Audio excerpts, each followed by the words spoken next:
Okay, here we go. Sorry, the camera moved a little bit, but you're fine. Okay, here we go. What is up, y'all? It is Jerry from Team Unco Studios, back again with another MPC Beats, very basic tutorial for you all using the MPC Beats software and the MPK Mini. All right, so Happy New Year to everyone. We hope everybody had a great holiday. We are back finally making videos again for the 2025 year. We apologized for the little bit of lack in videos there at the end of the year. We kind of wanted to spend time with family and do holiday stuff. We were in the process of moving. Obviously, as you can see behind me, I'm in a different area and setting. This is kind of my home studio setup that I have, so it makes it easier for me to be able to make YouTube videos anywhere I want, and now I'm making them at home. So this is a good thing. We've got lots of things coming up through the year, videos that we're going to be making, stuff that we're going to be sharing with you folks on the channel, so stay tuned for that. We are almost at 1,000 followers, which is huge. We never thought that we would even get close to 5 followers, but with your love and support, we have almost reached the 1,000 follower mark, so we thank you for that. Now, with all of those announcements done, let's jump into what this video is today. So today's video, we're going to start looking at how to work our ins and outputs when it comes to, our MPC Beats software. Now, one way that you can use your inputs and outputs is, let's say instead of using MIDI and digital things to make your sound, different plugins and stuff like that, you want to use a guitar, like an electric guitar, like I have back here. So the best way to use an electric guitar would be to run it through an interface, like I have right here, right? So the interface is a way that you can take a live instrument, like a guitar or a bass or any kind of live instrument, run it through your inputs here, and then it will process the sound, and then it will come out of your outputs through your speakers, right? I know it sounds confusing, and we will go over more videos on how interfaces work and all that if you guys want. But for right now, what we're focusing on is how to get the input into our MPC Beats software on our audio line, okay? So that's kind of what today's tutorial is about, how to use live instruments along with your MIDI and just, be all telling. Then you could be able to be, like a music ninja and hitting things from all different angles, Okay, so we hope you guys enjoyed the video. Let's jump right into it, all right?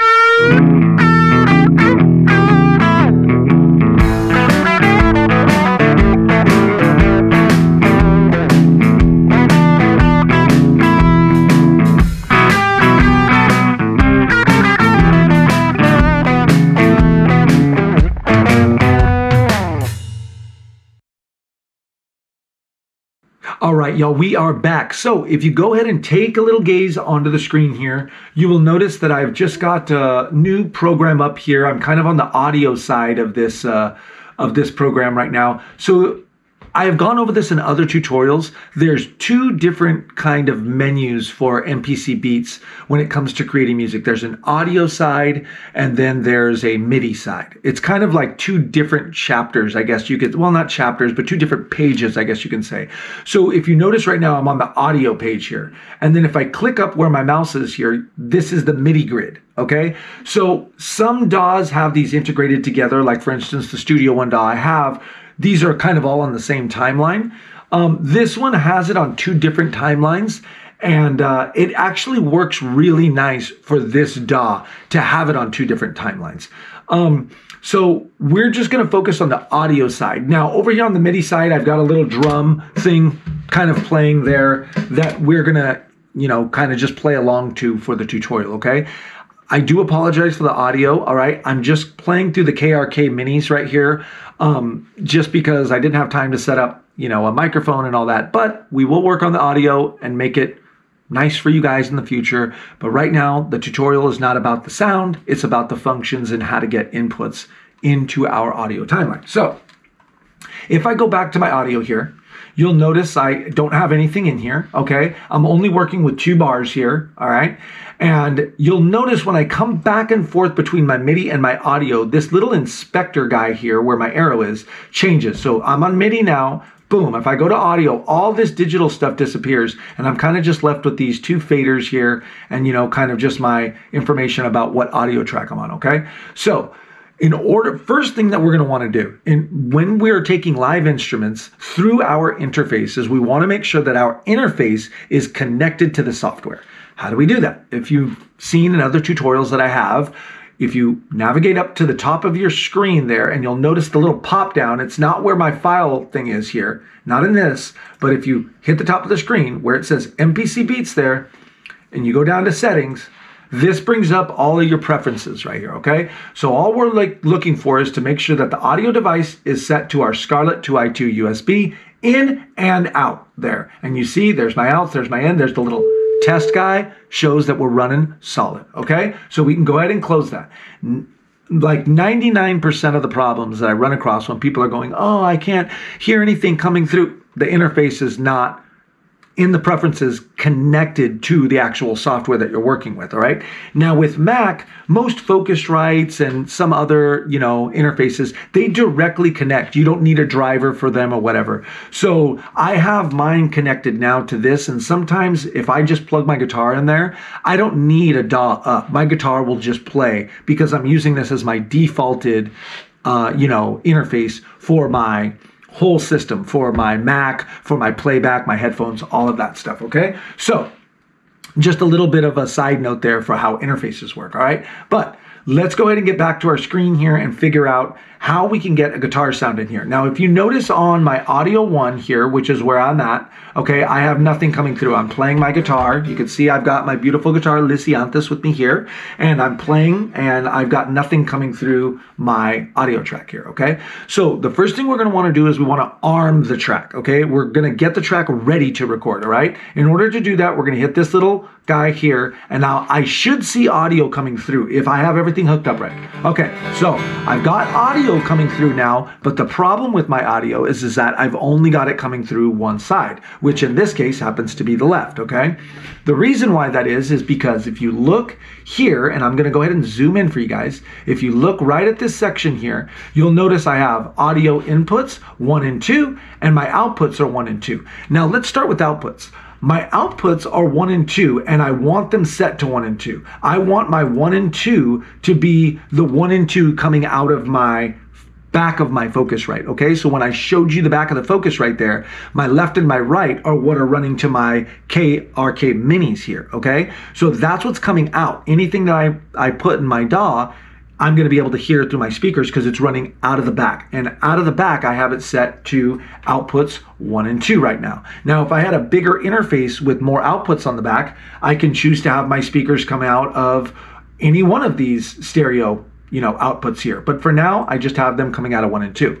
Now, for my inputs, it kind of works the same way, except for the fact that we can use these as mono. You can use the outputs too as mono, but typically outputs are stereo for speakers. You want a left and a right, But for our inputs, I can use it as a mono. Now, for right now, it's set as a stereo input, which is the reason why I've only got one side coming out, because I'm only plugged into one side. So I've got my cable that's running out of my guitar right now, my 1/4-inch cable, running into my left input of my interface, okay? Well, it's showing that it's there left, but I want it to come out of both sides of my headphones, okay? So how am I gonna do that? What I'm going to do is I'm going to turn it into a mono input, which means singular, right? So if you go ahead and click on this little screen here, you'll notice that another little window pops up, and I can choose to go to a different stereo input, or I can choose to do a mono input. Now, when you get to this point, I've ran across this problem as I was setting this up today. I don't know if this is an MPC Beats thing or what it is, but if you notice, when I go to click my input 1 here, which is what I want, I click my input 1, and you'll notice these little screens pop up. Nothing happens here. Input 1 and 2 are still there. So I do it again, okay, mono.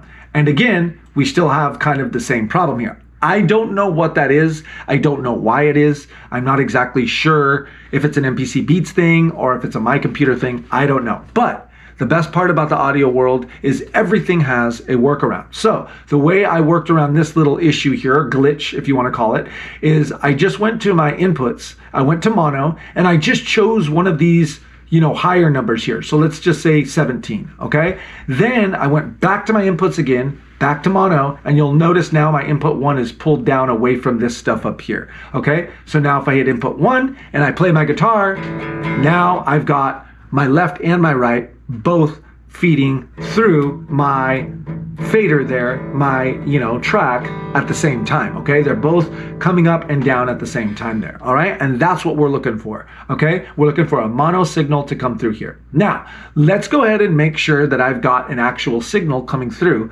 my system here. Now, again, remember we want to have this armed right here, okay? So we want to make sure this red guy is on. If it is not on and we go ahead and hit record, you'll notice I'm playing my guitar and nothing has happened because that track is not armed, okay? But you'll also notice that my guitar is still coming through. This is that little thing that I was talking about because this is also the default setting for my Mac. Whenever I plug this in, it's just my guitar is going to come on. It doesn't necessarily mean that I'm doing something wrong on this software. Sometimes it does, sometimes it doesn't. But if I go ahead and arm my track now, okay, and I go ahead and hit the R again, and I go ahead and hit, you'll notice I got audio coming through now, right? So now I've kind of got a little bit of audio coming through here. You can hear my little guitar line there, okay? So everything's rocking and rolling, okay? So it sounds great. I love the way that it's coming through. Okay, I've kind of got this little, ditty here. So the last thing I'm going to kind of go over is how I would get my audio. If you notice, I've only got 2 bars here. So if I go back to my MIDI track, I've only got 2 bars here, right? Now, let's say I want to do like maybe a 12, bar blues or maybe a 10 bar, something like that, right? How would I start to get, my guitar line on that whole thing? Do I just copy and paste or whatever? You could totally do that. The easier way that I found to do it would be to go back to my audio track. Let's go ahead and delete this so we have something cleared there. And I'm going to go to my MIDI track here. And I already know that the little blues line I'm playing is about 10 bars. So what I'm going to do is I'm going to go ahead and I'm going to duplicate my drum track here. Okay, so I'm going to go to edit. I'm going to go to my sequence and I'm going to go to double the length. And then I'm going to double the length again, which is going to give me, 8 bars. Okay. So this is going to give me 8 bars now, or at least it should. Okay, and now I need 2 extra bars, so I need 10 bars. So the easiest way I found to do this is if you just highlight these last 2 bars here, right? Oops, it might not be the whole thing. There we go. Nope, still missed it. Here we are. If we highlight these last 2 bars and use the shortcut Command-C to copy, and then if you move your cursor to the final line down here, okay? So if you kind of move it to this final line here, and then you just go Command-V, you will notice that now this thing is going all wacky on me here. Whoop, back we go. Okay, if you'll notice now, when I open this up, I've got 2 extra bars here. And then if I just take and drag this guy over to my 10th bar, now you'll notice I have extra bars here at the end to make 10 bars. So that's kind of the way I did it for this. You guys might do it a different way, which is totally fine. But that's just one kind of workaround I found on how to, kind of just cut and copy and make it maybe an odd or not so much of like one of those 2, 4, 6, 8 numbers, but you can do it however you guys want. So let's go ahead and go back to our audio line. Now that we've got 10 bars here, okay? I'm going to go ahead and hit record, and I'm going to go ahead and play through the whole blues line, all right?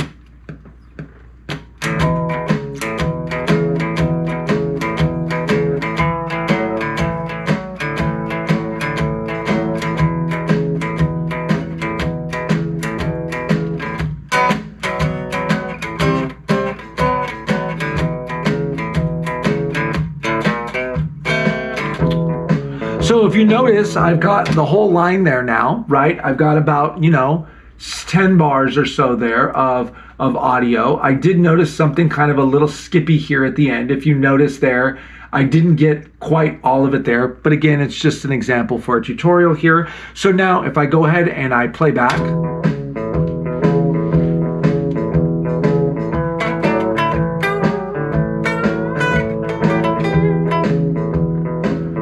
so it's a pretty clean audio take, not bad. It's pretty good for just the example that I'm trying to make,